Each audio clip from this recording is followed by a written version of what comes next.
নমস্কাৰ এই মুহূৰ্তত অসমৰ প্ৰত্যেকগৰাকী জনতালৈ দিবলৈ ওলাইছো ডাঙৰ খবৰ।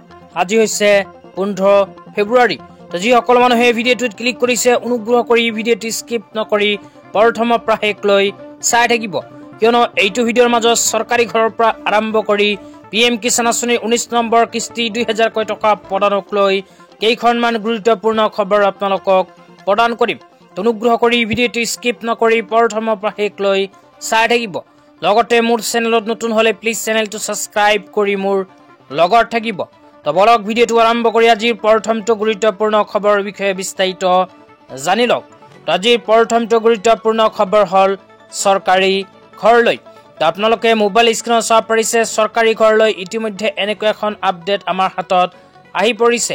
তো ইয়াতে কি লিখা আছে বিতংভাৱে পঢ়ি আপোনালোকক বুজাই দিছো। ইয়াতে লিখা আছে ওয়েলফেয়াৰ কন্টিনিউজ আন্ডাৰ মোডি 3.0।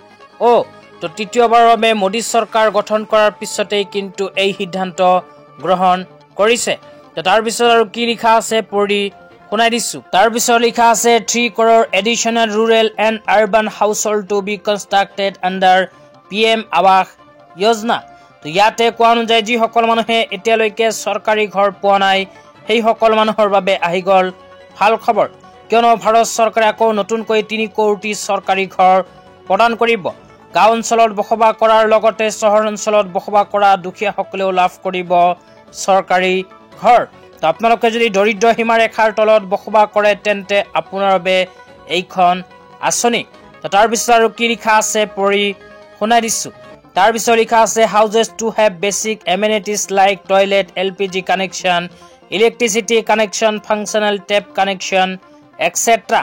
তো ইয়াতে কোৱা অনুযায়ী এতিয়াৰ পৰা যিসকল মানুহে চৰকাৰী ঘৰ লাভ কৰিব সেই সকল মানুহে চৰকাৰী ঘৰৰ উপৰিও এইবোৰ সুবিধা লাভ কৰিব।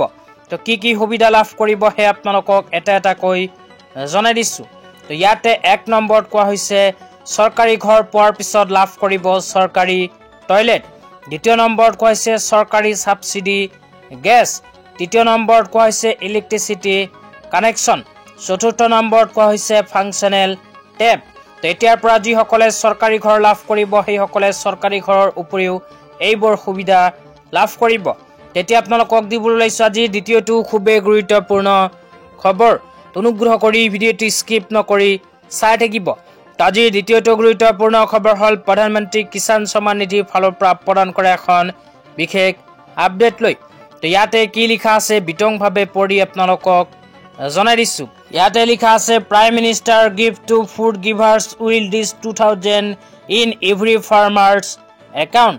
Prime minister Shri Narendra Modi.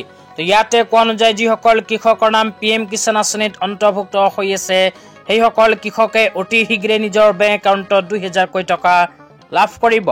তাৰপিছত এনেকুৱা আৰু এখন আপডেট প্ৰদান কৰিছে। তো ইয়াতে কি লিখা আছে পঢ়ি আপোনালোকক বিতংভাৱে বুজাই দিছো। ইয়াতে লিখা আছে মাননীয় প্ৰধানমন্ত্ৰী শ্ৰী নৰেন্দ্ৰ মোদীৰ দ্বাৰা PM কিষাণ সন্মান নিধি যোজনা।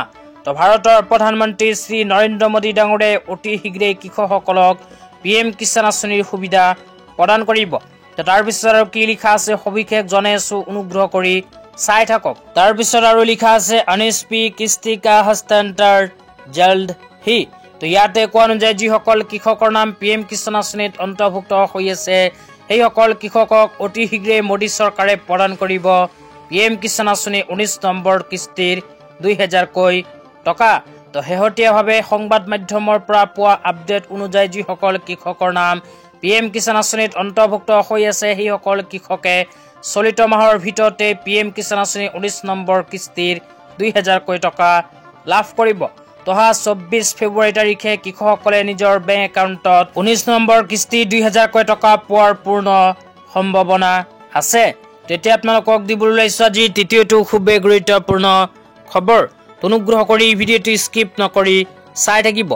আজিৰ তৃতীয়টো গুৰুত্বপূৰ্ণ খবৰ হল অৰুণোদয় 3.0 আঁচনিলৈ। তো যিসকল মানুহে অৰুণোদয় 3.0 আঁচনিত আবেদন কৰিছিল সেইসকলৰ ভিতৰত কেৱল মাত্ৰ এইবোৰ মহিলাই লাভ কৰিব অৰুণোদয় 3.0 আঁচনিৰ সুবিধা।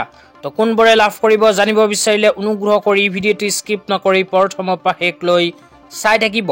তো ইয়াতে লিখা আছে অৰুণোদয় 3.0 আঁচনি।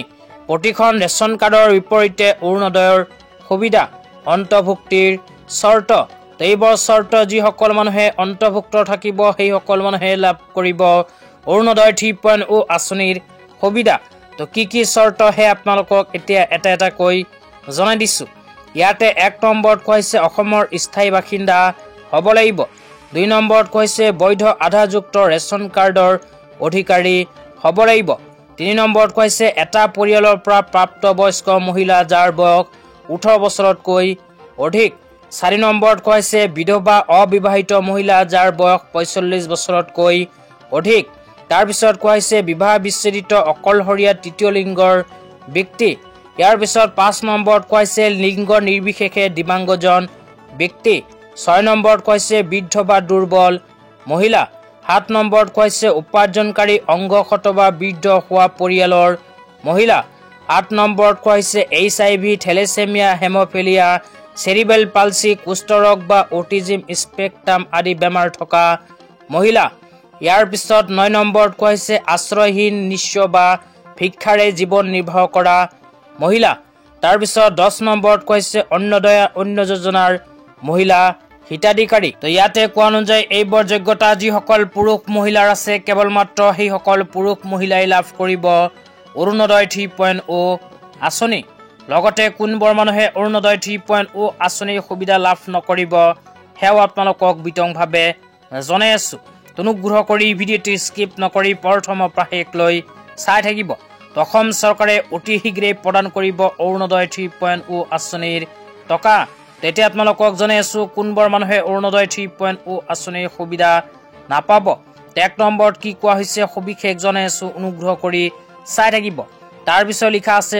অযোগ্য বিবেচিত হোৱাৰ চৰ্ত তো ইয়াতে 1 নম্বৰত কৈছে সাংসদ বিধায়ক মুখ্য কাৰ্যবাহী সদস্য বা তেওঁলোকৰ প্ৰাক্তন সমকক্ষৰ পৰিয়াল 2 নম্বৰত কৈছে পঞ্চায়ত নগৰীয়া স্থানীয় নিকায় আৰু স্বায়ত্তশাসিত পৰিষদৰ সদস্যসকল 3 নম্বৰত কৈছে চিকিৎসক অভিযন্তা আৰ্কিটেক্ট চাৰ্টাৰ একাউণ্টেণ্ট উকিল বেংকাৰ শিক্ষক চৰকাৰী কৰ্মচাৰী বা পেঞ্চনাৰ ইয়াৰ পিছত 4 নম্বৰত কৈছে চৰকাৰী ঠিকাদাৰ ৰিয়েল এষ্টেট বিল্ডাৰ উদ্যোগপতি বাণিজ্যিক অনুজ্ঞাপত্ৰধাৰী ব্যৱসায়ী আৰু আয়কৰদাতা 5 নম্বৰত কৈছে মটৰ চালিত চাৰিচকীয়া বাহন থকা পৰিয়াল 6 নম্বৰত কৈছে অপ্ৰান্তীয় ভূমি ধাৰক 7 নম্বৰত কৈছে অৰুণোদয় প্লাছৰ দৰে এনে ধৰণৰ নগদ আঁচনিৰ হিতাধিকাৰী তাৰ পিছত 8 নম্বৰত কৈছে ৰাষ্ট্ৰীয় খাদ্য সুৰক্ষা আইনৰ অধীনত সামগ্ৰিক ঘৰুৱা উপাৰ্জনৰ সীমা অতিক্ৰম কৰা পৰিয়াল এইবোৰ কামৰ লগত যিসকল মানুহে অন্তৰ্ভুক্ত হৈ আছে সেই সকলে যদি অৰুণোদয় 3.0 আঁচনিত আবেদন কৰিছিল তেন্তে অৰুণোদয় 3.0 আঁচনিৰ সুবিধা নাপাব আজি ইমানেই ভিডিঅ'টো চাই কেনে পালে নিশ্চয় এইটো ভিডিঅ'ৰ কমেন্ট বক্সত কমেন্ট কৰি জনাই দিব লগতে ইয়াৰ নেক্সটত কোনটো টপিকত ভিডিঅ' চাব বিচাৰে হেও এইটো ভিডিঅ'ৰ কমেন্ট বক্সত কমেন্ট কৰি জনাই দিবলৈ নাপাহৰিব তো ধন্যবাদ।